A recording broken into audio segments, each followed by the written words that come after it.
Kurukshetra police line में retired police कर्मचारी union की जिला स्तरीय बैठक आयोजित की गई। बैठक में यूनियन पदाधिकारियों ने सरकार के समक्ष अपने विभिन्न लंबित मांगे रखकर उनके शीघ्र समाधान की मांग की। बैठक के दौरान लाडवा थाने में एक युवक के साथ कथित कुकर्म के मामले पर भी चर्चा हुई। यूनियन के जिला प्रधान महेंद्र सिंह ने अपने पक्ष में कहा कि उनके अनुसार मामले की निष्पक्ष और गहन जांच होनी चाहिए तथा किसी भी निष्कर्ष पर पहुंचने से पहले सभी तथ्यों की जांच की जाए। यूनियन ने पुलिस अधीक्षक से मामले की पारदर्शी जांच कराने की मांग की, साथ ही निलंबित पुलिस कर्मियों को बहाल करने और दर्ज एफआईआर को रद्द करने की भी मांग रखी। यूनियन ने बताया कि मंगलवार को प्रतिनिधिमंडल एसपी से मुलाकात कर अपनी मांगों को औपचारिक रूप से सौंपेगा। बैठक के अंत में यूनियन ने कहा कि यदि उनकी लंबित मांगों पर शीघ्र निर्णय नहीं लिया गया तो आगे की रणनीति बनाकर आंदोलन किया जाएगा।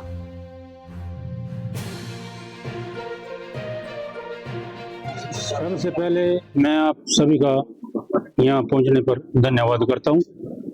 सबसे पहले है जो हमारे जो रिटायर पुलिस संगठन है यहाँ कुरुक्षेत्र का, रिटायर पुलिस संगठन जो कुरुक्षेत्र का हमारी कुछ मांगे हैं जो मैं आपके समक्ष हरियाणा सरकार तक, मुख्यमंत्री मुद्दे तक पहुँचाना चाहता हूँ।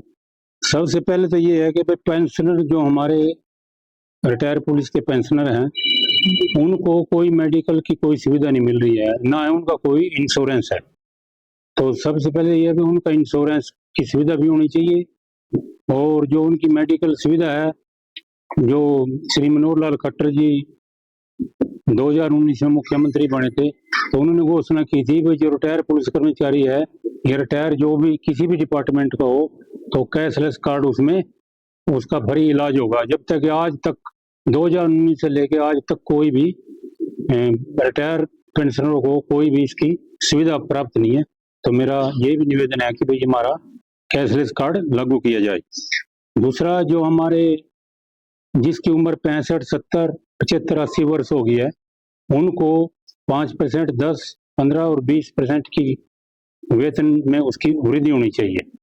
वो हमारी अभी तक इस चीज की कोई सुविधा नहीं है। और मुख्यमंत्री मोदी जी से भी यही प्रार्थना है कि हमारा ये भी हरियाणा और पंजाब और राजस्थान की तर्ज पर हमारा हरियाणा में भी लागू किया जाए। जो कोरोना काल के दौरान 18 माह का जो एरियर हमारा बनता है, जो पंजाब एंड हरियाणा कोर्ट ने हक में जो फैसला किया है, वो कोर्टों में कर्मचारियों को रिटायर पेंशनरों को ना बांटने की बजाय सभी पे ये लागू किया जाए, सभी को मिलना चाहिए। एक हमारा जो हरियाणा सरकार ने पत्र जारी किया था कि भाई जो 30 जून को रिटायर हुए हैं कर्मचारी उनको एक स्पेशल इंक्रीमेंट मिलेगा, परंतु आधे से ज्यादा डिपार्टमेंटों को उसका पैसा भी मिल गया है। हमारा अभी तक पुलिस विभाग में उसका इंक्रीमेंट नहीं लगा और ना ही कोई उसकी सुविधा मिली। तो दूसरा, जो हमारे यहाँ पुलिस लाइनों में डीएवी स्कूल बने हुए हैं उनमें 25% की सुविधा दी हुई है दाखिला में। जो हमारा ये भी मांग है कि इसमें 50% की वृद्धि होनी चाहिए। और जो पढ़े लिखे हमारे पुलिस कर्मचारियों के बच्चे हैं, जब इसमें जॉब निकलती है, इंटरव्यू होता है तो उसमें उनको नौकरी भी मिलनी चाहिए। दिल्ली पुलिस में 5% पुलिस कर्मचारियों के बच्चों को नौकरी का अलग से कोटा रखा हुआ है। ये हरियाणा पुलिस में भी इसका 5% का अलग कोटा रखा होना चाहिए।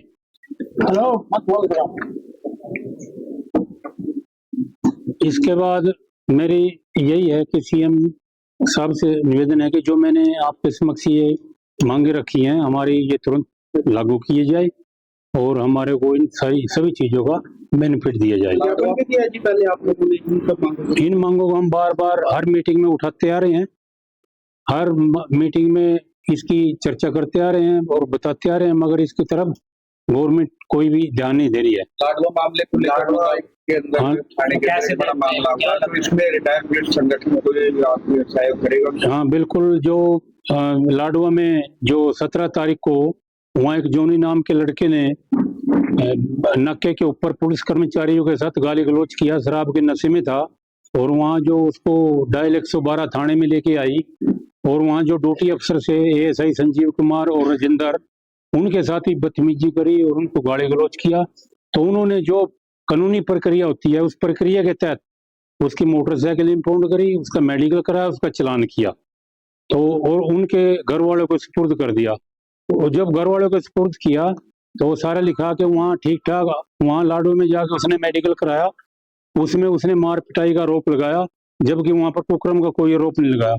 अगले दिन LNJP में दाखिल होता है और वहाँ पर ये कुकर्म के आरोप लगाने उसने शुरू कर दिए, और वहाँ जो उसके समाज के लोग थे या वहाँ जो उनके परिवार के या गांव बन के लोग थे, वहाँ उन्होंने पुलिस वालों के साथ बदतमीजी भी करी, धक्का मुक्का करी, अंदर वार्ड में बढ़ने की पूरी कोशिश करी, और वहाँ पर मतलब धक्के भी मारे बावजूद पुलिस कर्मचारियों को।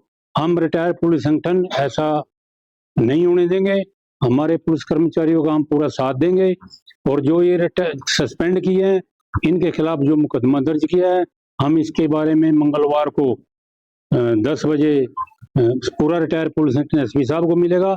जो हमारे SP साहब यहाँ पर बहुत अच्छे पुलिस ऑफिसर हैं, ईमानदार हैं और सुनने वाले हैं, वो किसी का गलत काम गलत नहीं करेंगे, जो करेंगे बिल्कुल सही करेंगे। फिर भी हम इसके बारे में पूरा विरोध प्रदर्शन करेंगे, और इनको जो इसका मुकदमा दर्ज है वो हमारी यही मांग है कि इनका मुकदमा दर्ज है वो रद्द किया जाए और इनको ड्यूटी पे वापस बहाल किया जाए, और जो नहीं है उसके खिलाफ कानूनी कार्रवाई बड़े स्तर पर रहेगा। हाँ, जो हमारे कम से कम 400-500 रिटायर्ड पुलिस के मेंबर हैं जिला कुरुक्षेत्र के, हम वहाँ सब इकट्ठे होंगे।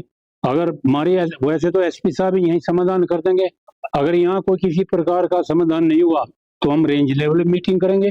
अगर रेंज लेवल पे भी हमारी कोई सुनाई हुई, हम DGP साहब को मिलेंगे और पूरे स्टेट में अपनी मीटिंग इसके संबंध में करेंगे। इस मामले में SP ने SIT बनाई थी, उसने भी अपनों में कुछ खुलासा SP साहब ने अभी तक उनकी गिरफ्तारी की वो नहीं है भाई, वो गिरफ्तार कर लिए हैं, जांच कर रहे हैं, SIT गठित की हुई है और SIT अपना काम कर रही है। फिर भी हम रिटायर पुलिस संगठन इसका पूरा जोर से विरोध कर रहे हैं, और जो क्योंकि हमारे ऐसे तो हमारे रिटायर पुलिस अपने जो जॉब में पुलिस कर्मचारी है उन पे ऐसे ही अत्याचार होता रहेगा। अगर हमारा रिटायर पुलिस संगठन उनके बारे में नहीं बोलेगा तो आगे भी ऐसे उनको बलि का बकरा बनाते रहेंगे। वो पहले भी लड़का कुछ क्रिमिनल टाइप का लड़का है, और उसने इसमें पुलिस भी पूरे इसी एंगल पे उसकी पूरी जांच भी कर रही है। तो क्या लग रहा है आपको, क्या है इसके? देखो, मेडिकल भी उसका मेडिकल भी करवाया है पुलिस ने, SIT ने, और पुलिस कर्मचारियों को बनाया, जबकि मेडिकल में कुकर्म की कोई ऐसी पुष्टि नहीं हुई है।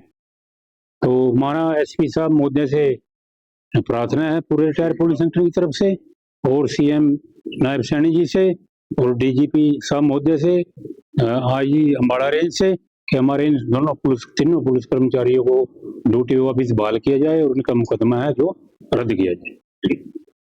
सबसे पहले मैं आप सभी का यहाँ पहुँचने पर धन्यवाद करता हूँ।